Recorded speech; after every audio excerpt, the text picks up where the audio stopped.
नमस्कार, आपण पाहत आहात पुणे लाईव्ह न्यूज. पाहुयात दिवसभरातील ठळक घडामोडी. हॉटेलमध्ये येऊन विनाकारण शिवीगाळ करणाऱ्या ग्राहकांना बाहेर जाण्यास सांगितल्याचा राग मनात धरून 2 व्यक्तींनी मिळून हॉटेल चालवणाऱ्या महिलेच्या पतीवर काचेच्या बाटलीने सपासप वार करत जीवघेणा हल्ला केल्याची धक्कादायक घटना घडली. या हल्ल्यात पती गंभीर जखमी झाला असून त्याच्यावर उपचार सुरू आहेत. ममता योगेश कोळेकर, वय वर्ष 28, राहणार करंजविहिरे, तालुका खेड, यांनी या प्रकरणी उत्तर म्हाळुंगे पोलीस ठाण्यात तक्रार दाखल केली आहे. पोलिसांनी या प्रकरणी शांताराम धोंडेबा नवले, वय वर्ष 41, आणि दिनेश ज्ञानेश्वर जाधव, वय वर्ष 39, दोघेही राहणार वाहगाव, यांच्या विरोधात गुन्हा दाखल करून त्यांना अटक केली आहे. खेड तालुक्यातील करंजविहिरे गावाच्या हद्दीतील साई सिद्धी हॉटेलमध्ये ही घटना घडली आहे. आरोपी हॉटेलमध्ये आले आणि त्यांनी अचानक शिवीगाळ करण्यास सुरुवात केली. हॉटेल मालक असलेल्या फिर्यादी महिलेने त्यांना हटकले आणि शिवीगाळ न करता हॉटेलमधून निघून जाण्यास सांगितले. याचाच राग मनात धरून आरोपींनी फिर्यादीला अर्वाच्य भाषा वापरली आणि त्यांच्या पतीवर ते तुटून पडले. आरोपींनी पतीच्या डोक्यात, मानेवर आणि कमरेवर काचेच्या बाटलीने सपासप वार करून त्यांना जीवे मारण्याचा प्रयत्न केला. चाकण दक्षिण पोलीस ठाण्याच्या हद्दीत झालेल्या एका खुनाचा उलगडा झाला असून यातील आरोपींना पोलिसांनी जेरबंद केले आहे. या खून प्रकरणातील 3 आरोपींना निष्पन्न करून अटक करण्यात आली आहे. घटनेची सविस्तर माहिती अशी आहे की चाकणमधील IAI कंपनीच्या मागील बाजूस असलेल्या रस्त्यावर नाणेकरवाडी, तालुका खेड येथे 3 अनोळखी इसम एका गंभीर जखमी व्यक्तीस उचलून नेत असल्याचे दिसून आले. त्यावेळी जखमी इसमाच्या डोक्यातून मोठ्या प्रमाणावर रक्तस्राव होत होता. तसेच घटनास्थळी रक्त लागलेला दगड व रक्त पडलेले दिसून आले. चाकण दक्षिण पोलीस ठाण्यात याबाबतची माहिती देण्यात आली. सदर माहितीवरून चाकण दक्षिण पोलीस ठाणे येथे खुनाचा प्रयत्न केल्याबाबत गुन्हा दाखल करण्यात आला होता. सदर जखमी इसमास तात्काळ उपचारासाठी चाकण येथील रुग्णालयात दाखल करण्यात आले. मात्र त्याची प्रकृती गंभीर असल्याने पुढील उपचाराकरता त्यास YCM रुग्णालय पिंपरी येथे हलवण्यात आले. उपचारादरम्यान दिनांक 15/5/2026 रोजी त्याचा मृत्यू झाल्याने सदर गुन्ह्यामध्ये खुनाचे कलम वाढ करण्यात आले. पोलिसांनी तांत्रिक तपास सुरू करून चाकण व पिंपरी चिंचवड पोलीस आयुक्तालय हद्दीतील तसेच परजिल्ह्यातील सुमारे 70 ते 80 CCTV फुटेजची पडताळणी केली. मोबाईल लोकेशन, तांत्रिक विश्लेषण व गोपनीय माहितीच्या आधारे आरोपीचा संबंध पुणे व नाशिक जिल्ह्याशी असल्याचे निष्पन्न झाले. खेड, मंचर, नारायणगाव, संगमनेर, सिन्नर व नाशिक परिसरात शोध मोहीम राबवून आरोपींना अटक करण्यात आली. रोहन मोहन शिंदे, वय वर्ष 24, राहणार वाडा रोड, खेड, जिल्हा पुणे, मूळ राहणार राहुरी, जिल्हा अहिल्यानगर. योगेश पोपट पवार, वय वर्ष 23, राहणार बिरदवडी, तालुका खेड, जिल्हा पुणे, मूळ राहणार भोसरी.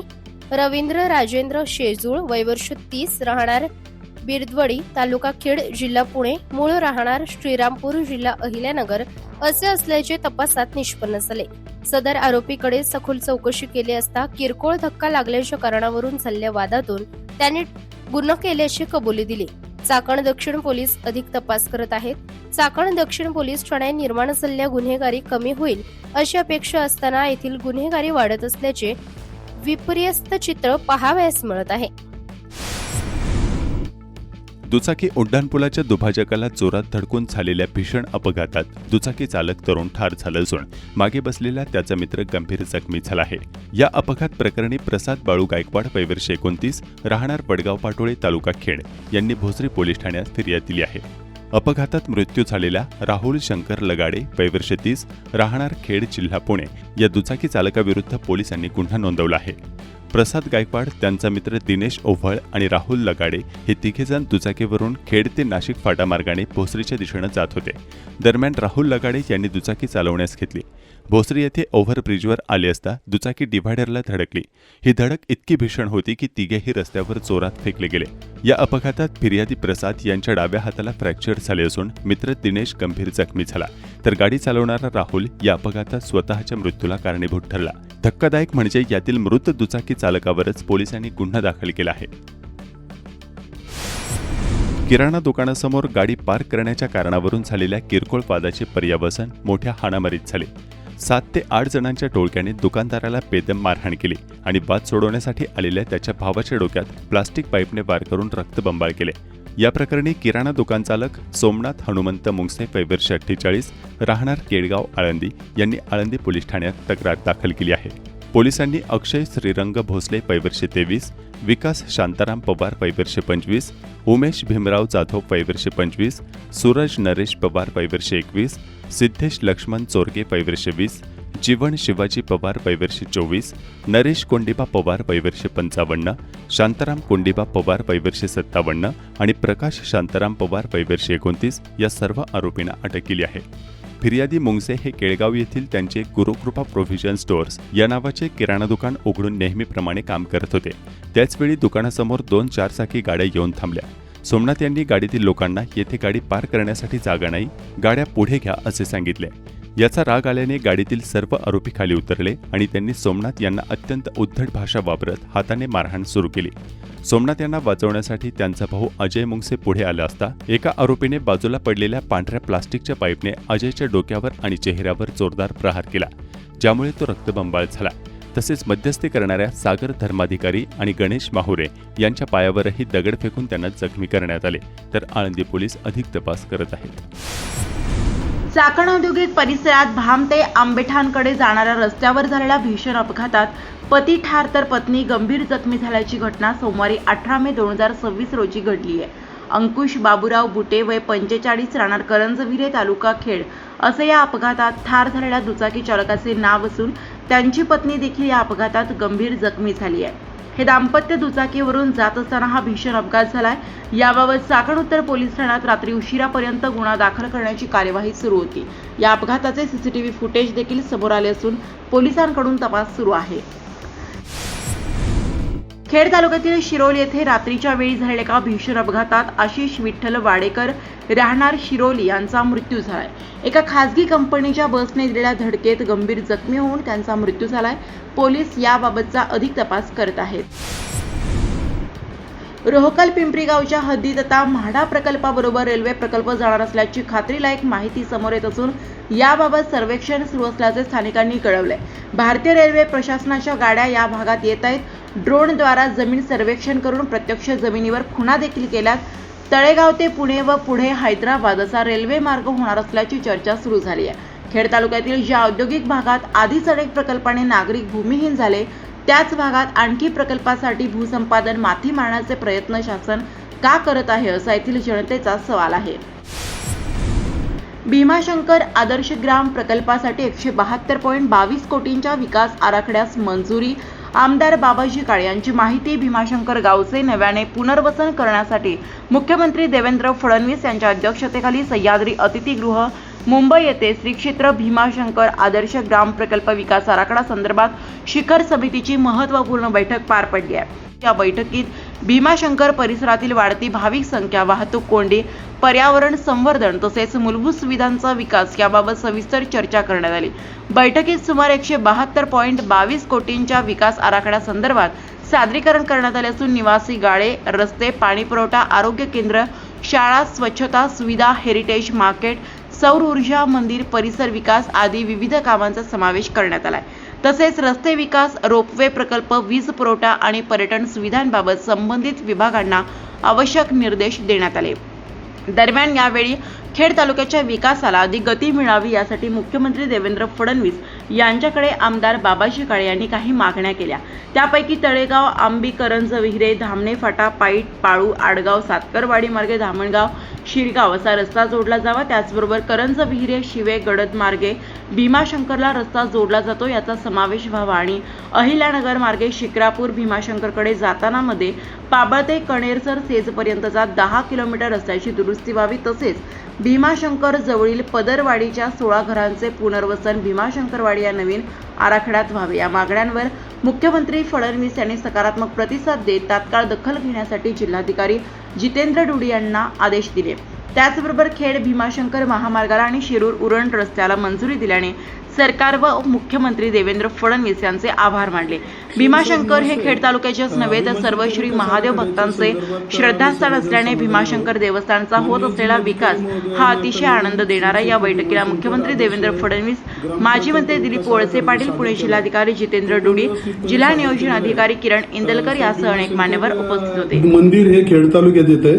काही वेळेस तालुका आंबेगाव लिहिला जातो, तर तिथे खेडचं दुरुस्ती करण्यासाठी एक विनंती आहे. दुसरा मुद्दा साहेब, त्याच्यात आता भीमाशंकर वाडी जे आता नवीन तयार करतोय आपण, तर त्या भीमाशंकर वाडीमध्ये शेजारीच एक भीमाशंकरची पदरवाडी आहे साहेब. ती पदरवाडी माळीन सारखी परिस्थिती आहे. 16च घरं आहेत साहेब. जर त्या भीमाशंकर वाडीमध्ये ही 16 घरं जर बांधली गेली, त्याचा समावेश केला तर खूप चांगलं होईल. कारण त्याच्यासाठी यापूर्वी LAQ वगैरे 2-3 वेळा झालेत साहेब. तर ती 16 घरं भीमाशंकर वाडीमध्ये समाविष्ट करावीत अशी एक विनंती आहे. दुसरा मुद्दा साहेब, आता भीमाशंकरला येणारा खेड भीमाशंकर हायवे आता तो मंजूर झालाय, त्याचं टेंडर झालंय.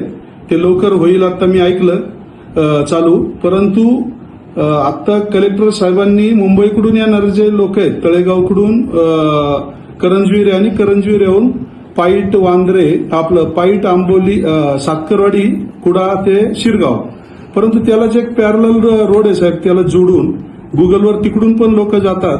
तर त्या रस्त्याचं नाव साहेब हे करंजविरे, गडद, वांद्रे, आंबोली 21 किलोमीटर लांबी जर अजून ऍड केली आपलं मुख्यमंत्री महोदय, तर त्या ठिकाणचे स्थानिक पण अडचण दूर होईल.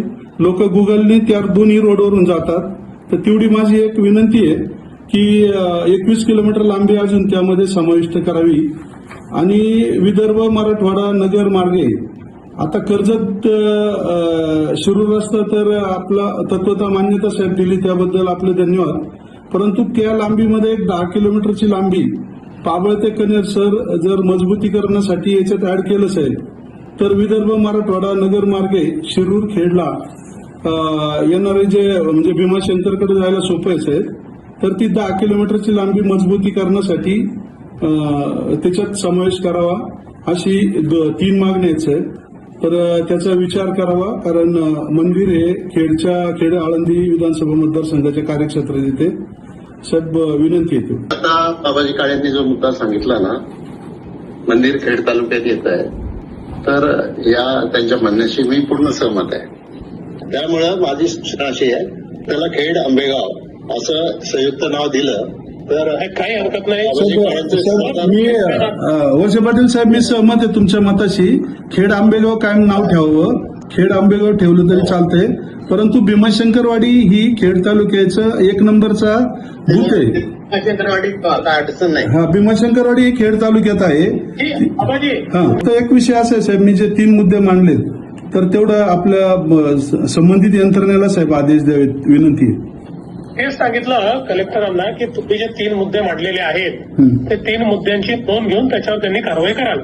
धन्यवाद. आळंदी शहरातील वाहतूक कोंडी रोखण्यासाठी धर्मशाळा व मंगल कार्यालय चालक, मालक व व्यवस्थापक यांची संयुक्त बैठक संपन्न झाली.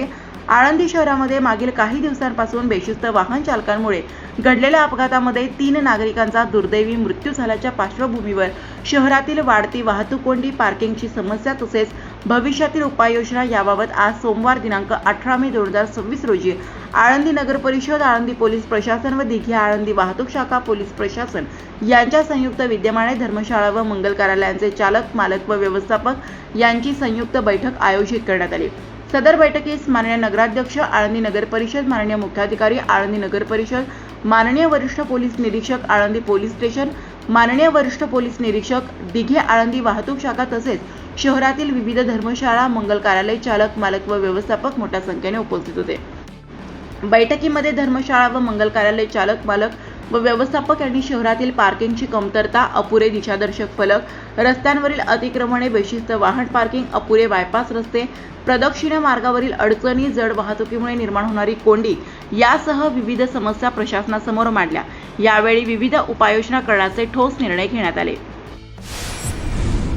महाआवास अभियानामध्ये राज्य पुरस्कृत रमाई शबरी आणि मोदी आवास योजनेत मंजूर झालेली घरकुले पूर्ण करण्यात आघाडी घेतलेल्या पंचायत समित्यांना सातारा येथे झालेल्या पुरस्कार वितरण समारंभात केंद्रीय मंत्री शिवराज चौहान, मुख्यमंत्री देवेंद्र फडणवीस यांच्या प्रमुख उपस्थितीत सन्मानित करण्यात आले. महाआवास अभियानात पुणे जिल्ह्यातील खेड पंचायत समितीने सन 2023-24 मध्ये 2572 पैकी 1715 घरकुले पूर्ण करून राज्यस्तरीय दुसरा क्रमांक पटकावला, तर गायरान जागेवर 6 घरांचे गृहसंकुलांची उभारणी करणाऱ्या खेड तालुक्यातील आसखेड खुर्द ग्रामपंचायतीने प्रथम क्रमांक पटकावला. पुणे विभागात खेड पंचायत समितीने प्रथम क्रमांक पटकावला. सातारा येथे 15 मे रोजी झालेल्या या कार्यक्रमास खेड पंचायत समितीच्या सभापती विद्या मोहिते यांच्यासह अधिकारी उपस्थित होते. खेड तालुक्यात जनगणनेचा पहिला टप्पा सुरू झालाय. पुरेशा मनुष्यबळाअभावी महसूल यंत्रणा चांगलीच घायकुतीला आली आहे. तालुक्यात जनगणनेच्या पहिल्या टप्प्यात जनगणना सुरू झाली आहे. याकरिता 1666 कर्मचारी वर्गाची नियुक्ती करण्यात आली असल्याचे प्रशासनाकडून सांगण्यात आले आहे. तिनेवाडी सोसायटीच्या अध्यक्षपदी प्राध्यापक कविता पाचारणे. तिनेवाडी तालुका खेड विविध कार्यकारी सहकारी सोसायटीच्या अध्यक्षपदी गावच्या माजी सरपंच कविता कोंडीभाऊ पाचारणे यांची बिनविरोध निवड झाली. मावळत्या अध्यक्षा प्रतीक्षा पाचारणे यांनी राजीनामा दिला होता, त्यामुळे रिक्त जागी निवड करण्यात आली आहे. सोसायटीची विशेष सर्वसाधारण सभा सुरू असताना मागील तक्रारीचा आणि अंतर्गत वादाचा राग मनात धरून एका रहिवाशाने मागून येऊन धारदार शस्त्राने हल्ला केल्याची धक्कादायक घटना चऱ्होली बुद्रुक या ठिकाणी घडली आहे. या अचानक झालेल्या हल्ल्यात एक जण गंभीर जखमी झाला आहे. बाळासाहेब पोपटराव झोडगे वयवर्ष 58 राहणार चऱ्होली बुद्रुक यांनी पोलीस ठाण्यात फिर्याद दिली आहे. पोलिसांनी या प्रकरणी गणेश बाबूराव साने वयवर्ष 42 राहणार चऱ्होली या आरोपीला अटक केली आहे. फिर्यादी बाळासाहेब यांच्या डोक्यात आणि पाठीवर कोणत्या तरी तीक्ष्ण शस्त्राने अचानक वार केले. या हल्ल्यात बाळासाहेब रक्तबंबाळ झाले. सोशल मीडिया आणि मोबाईल ॲप्लिकेशनच्या माध्यमातून तत्काळ कर्ज देण्याच्या बहाण्याने नागरिकांची मोठी आर्थिक फसवणूक केली जात आहे. या पार्श्वभूमीवर पिंपरी चिंचवड पोलीस आयुक्तालयाच्या सायबर गुन्हे शाखेने नागरिकांसाठी सतर्कतेचा इशारा जारी केला असून बनावट लोन ॲप्सपासून सावध राहण्याचे आवाहन केले आहे. सध्या सायबर गुन्हेगार सोशल मीडियाद्वारे कागदपत्रांशिवाय आणि तत्काळ कर्ज उपलब्ध अशा स्वरूपाच्या जाहिराती पसरवतात. नागरिक या जाहिरातीमधील लिंकवर क्लिक करतात तेव्हा त्यांच्या मोबाईलमध्ये APK फाईल किंवा प्ले स्टोअरच्या माध्यमातून बनावट लोन ॲप डाउनलोड होते. हे ॲप इन्स्टॉल करताना नागरिक नकळतपणे मोबाईलमधील फोटो, कॉन्टॅक्ट लिस्ट आणि इतर सर्व प्रकारच्या परवानग्या देऊन बसतात. एकदा काही माहिती गुन्हेगारांच्या हाती लागली की ते नागरिकांच्या बँक खात्यात कर्जाची अल्प रक्कम जमा करतात आणि त्यानंतर लगेचच व्याजासह मोठ्या रकमेची मागणी सुरू करतात. पैसे न दिल्यास नागरिकांचे फोटो मॉर्फ करून त्यांच्या नातेवाईकांना व्हॉट्सअपवर पाठवण्याची आणि बदनामी करण्याची धमकी देऊन ब्लॅकमेल केले जाते. त्यामुळे ॲप डाउनलोड करण्यापूर्वी प्ले स्टोअरवरील इतर युजर्सचे रिव्ह्यू आणि कमेंट्स नक्की तपासा. बँक खाते तपशील, आधार किंवा पॅन कार्डची माहिती कोणत्याही अविश्वासू ॲप्लिकेशनवर अपलोड करू नका, असे आवाहन पोलिसांनी केले आहे. नमस्कार, आपण पाहत आहात पुणे लाईव्ह न्यूज.